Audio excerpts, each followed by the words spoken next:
ఇది కేవలం సమాచారంగా మాత్రమే భావించండి. వైద్య నిపుణులను సంప్రదించండి. ప్రెగ్నెన్సీలో వెయిట్ గెయిన్ అవ్వడం అనేది ఒక చాలా పెద్ద సహజమైన ఇది పరిణామం. అండ్ దాన్ని బాగా ఎంకరేజ్ చేసి ఒళ్ళు రావాలి, ఇంకా బాగా బేబీ హెల్దీ కావాలంటే తల్లి ఫుల్గా తినేయాలని చెప్పేసి పెట్టేస్తుంటారు ఇళ్లలో కూడా.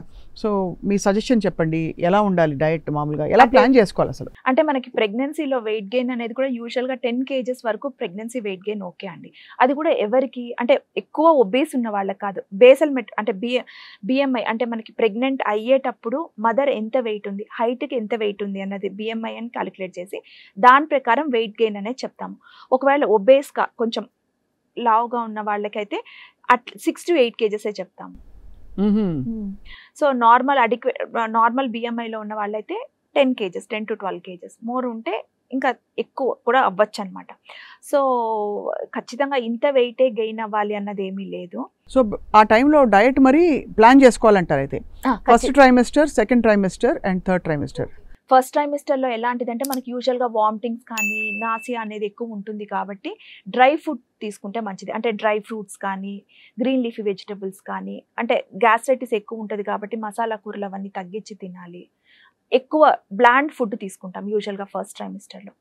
యూజువల్గా ప్రెగ్నెన్సీ డైట్ అనేది ఎలా ఉంటుంది అంటే మార్నింగ్ 7 o'clock లేసినప్పుడు మంచిగా ఒక గ్లాస్ పాలు కానీ అలా తీసుకోవాలి.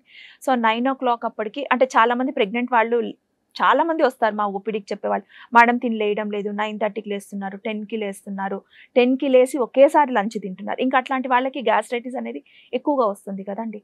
సో అట్లా కాకుండా ప్రెగ్నెంట్ అయినా కూడా కొన్ని టాబ్లెట్స్ అనేది ఉంటుంది, మార్నింగ్ టైంలో వేసుకోవాల్సిన టాబ్లెట్స్. సో ఖచ్చితంగా ప్రెగ్నెంట్ ఇండివిజువల్స్ కూడా, అంటే ప్రెగ్నెంట్ అమ్మాయిలు కూడా తొందరగా లేసి ఒక గ్లాస్ పాలు అనేది తీసుకోవాలి. ఒకవేళ థైరాయిడ్ ప్రాబ్లం కానీ ఏమైనా ఉంటే థైరాయిడ్ టాబ్లెట్ అనేది ఎర్లీ మార్నింగే ఫాస్టింగ్లో వేసుకోవాలి. తర్వాత 9 o'clockకి ఒక 3 ఇడ్లీ కానీ 4 ఇడ్లీ కానీ 2 దోశ కానీ తీసుకోవాలి. 11 o'clock 12 o'clockకి మంచిగా ఒక, అంటే జ్యూసెస్ అడ్వైస్ చేయమన్నమాట యూజువల్గా, ఎందుకు అంటే షుగర్ కంటెంట్ ఎక్కువ ఉంటుంది కాబట్టి. సో ఒక 3-4 యాపిల్స్ కూడా జ్యూస్ రూపంలో వచ్చేస్తుంది. సో అట్లా కాకుండా any fruit at 10 o'clock or 11 o'clock. Then 1 o'clockకి plenty of vegetables, fruits, plenty of vegetables and రోటీ కానీ మినిమం రైస్ అట్లా తీసుకోవాలి. ఈవినింగ్ 5కి ప్రోటీన్స్ ఎక్కువ తీసుకోవాలన్నమాట, పల్సెస్ అట్లా ఎక్కువగా ఉండేది తీసుకోవాలి. నైట్ మళ్ళీ 9కి పడుకునే ముందు ఇంకోసారి మంచిగా ఫుడ్ తిని ఒక గ్లాస్ పాలు తాగి పడుకోవాలి. ప్రెగ్నెన్సీ టైంలో యూజువల్గా ఒక 10 hours sleep in the night and afternoon 2 hours sleep in the afternoon. It is very important. So ఇదంతా కూడా సెకండ్ ట్రైమిస్టర్లో యూజువల్గా చేస్తాం. అంటే గ్యాస్ట్రైటిస్ వచ్చేటి కాకుండా డయాఫ్రమ్ బాగా పైకి ప్రెస్ అవుతుంది కాబట్టి అంటే మోర్ ఫ్రీక్వెంట్గా స్మాల్ మీల్స్ ఫ్రీక్వెంట్ మీల్స్ తీసుకోవాల్సి వస్తుంది అన్నమాట ప్రెగ్నెన్సీ టైంలో.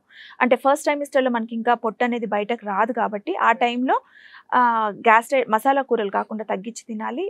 సెకండ్ అండ్ థర్డ్ ట్రైమిస్టర్లో more frequent meals, small meals frequent meals తీసుకుంటే మంచిది.